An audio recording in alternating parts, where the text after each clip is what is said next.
Year 1944. A remote farmhouse on a remote island in Scotland. The name is Barnhill, an isolated place of severe cold, no electricity, and no hot water system. Sitting in that deserted farmhouse, writer George Orwell began writing a novel on a typewriter. Despite his severe illness, he finished the work in 1948. It is not known whether there was a rush in the naming, but in the final manuscript, the author interchanged the last two numbers of the year and finalized the name of the book as 1984. Orwell died the year after the book was published. Almost half a century later, on January 20, 2017, Donald Trump stood at a crowded rally in Washington, D.C. He will be sworn in as the 45th President of the United States. According to the media, 200,000 people attended the event.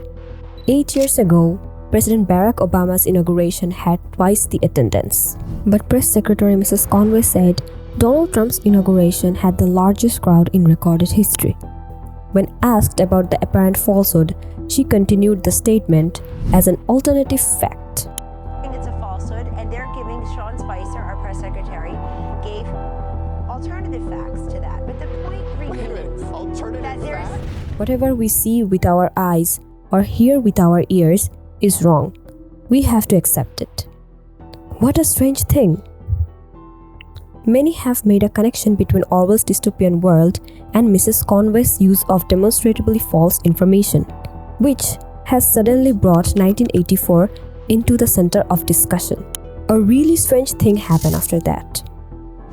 According to the New York Times, sales of Orwell's 1984 book increased by 9,500 times in the next 4 days in all Amazon stores. Not only in the US, 1984 sales also increased manifold in Russia and Belarus after the invasion of Ukraine in 2021. No novel of the last century had more impact than George Orwell's 1984. This novel has influenced films, plays, television shows, comic books, albums, advertisements, speeches, election campaigns, and even rebellions for decades. The book has been banned in countries including the Soviet Union and Belarus. And it has been translated the most in countries where it has been banned. Not only that, people have spent years in jail just because of reading the book. Amazingly, 75 years after its publication, this book is still equally relevant and looks set to increase in relevance in the near future. In 1984, Orwell introduced us to a new political lexicon. Doublethink, memory hole, unperson, thought crime, newspeak, thought police, room 101, or big brother. These words unfold before us as signs of a dire political future. It is almost impossible to talk about propaganda, surveillance, authoritarian politics, distortion of truth, or current political discourse without mentioning 1984. In Orwell's fictional hell, the whole world is divided into three parts. The three empires of Oceania, East Asia, and Eurasia have been at war with each other for years. He envisions an Oceania state where there is no dissent. One party and one alone has all the power there, where a huge telescreen keeps everyone under constant surveillance. Offices, homes, cafeterias, streets, everything are watched by that screen.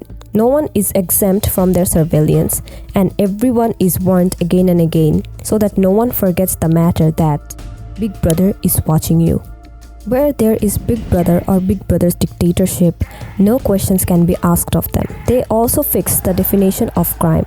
And in order to deal with those crimes, Oceania has thought police or thought guards. Everyone living in Oceania accepts all the rules of the totalitarian state system. No one wants to open their mouth against the ruler and get in unnecessary danger. The danger here is imprisonment, torture, and brainwashing. A controlled social system where no one wants to talk to anyone. In fear and panic, people do not trust each other. Far from trusting others, trusting your own eyes and ears is also unethical in this country.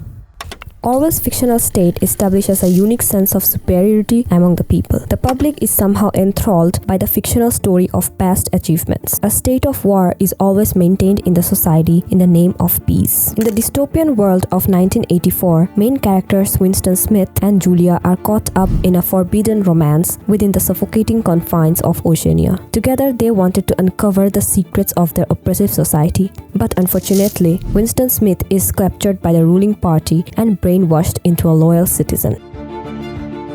Does Orwell's dystopian world seem too familiar to you? This book of nearly 90,000 words will feel so familiar to us as if we were the Smiths and Julias of Oceania. Orwell then seems not only a writer but a prophet. Standing in 1944, he envisioned a future beyond our imagination. Without a doubt, we can rename this novel to 2025 or even 2084 without exaggeration. This novel is probably the first dystopian novel in which the dystopia is real. Orwell showed the extent to which citizens can be kept in a state of oppression while remaining in power. Like a black shadow all around, despair surrounds everyone. War is peace, freedom is slavery, ignorance is strength. These were the moral code and social norms of Orwell's citizen. A lot of similarity can be seen in Blade Runner 2049 movie, where totalitarianism is depicted as a political system where the state has complete control over the beliefs and behaviors of its citizens. Orwell mentions the telescreen in his country as a surveillance device. Today, the idea of telescreen is stronger than ever. Big Brother is not just watching us, but has become everything in our personal lives. No longer confined to living room posters or roadside billboards, Big Brothers have now infiltrated our family gatherings. They tell us what to do long before we do anything. Surveillance technology is more advanced now than ever.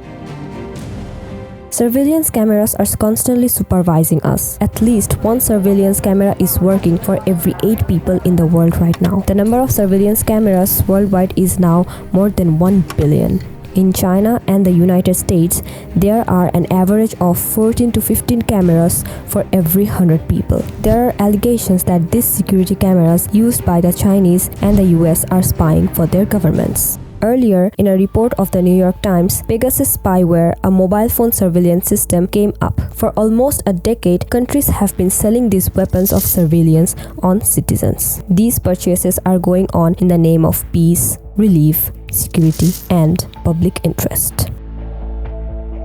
Enchanting the people with wrong information and false information is also a big technical program of the Oceania Big Brothers. Don't rely on your own eyes and ears and accept the information given by the elder brothers as truth, where 2 plus 2 equals 5 is to be believed. Many people may be thinking, are we also the ideological followers of Oceania? However, the character, dress, attitude, and behavior of the system we live in is more Kafkaesque than Orwellian. In Franz Kafka's Metamorphosis, Gregor Samsa wakes up one morning to find himself as an insect. At this time, what transformation is happening to us? Is this the Kafkaesque world? Are we slowly transforming and becoming insects? Gregor Samsa is better known to us than Winston Smith or Julia. Like Gregor Samsa, we wake up every day with nightmares. And each time, we associate ourselves with the transformation of a transformed life. As a result, we live in a filthy society, compromised until we die like insects.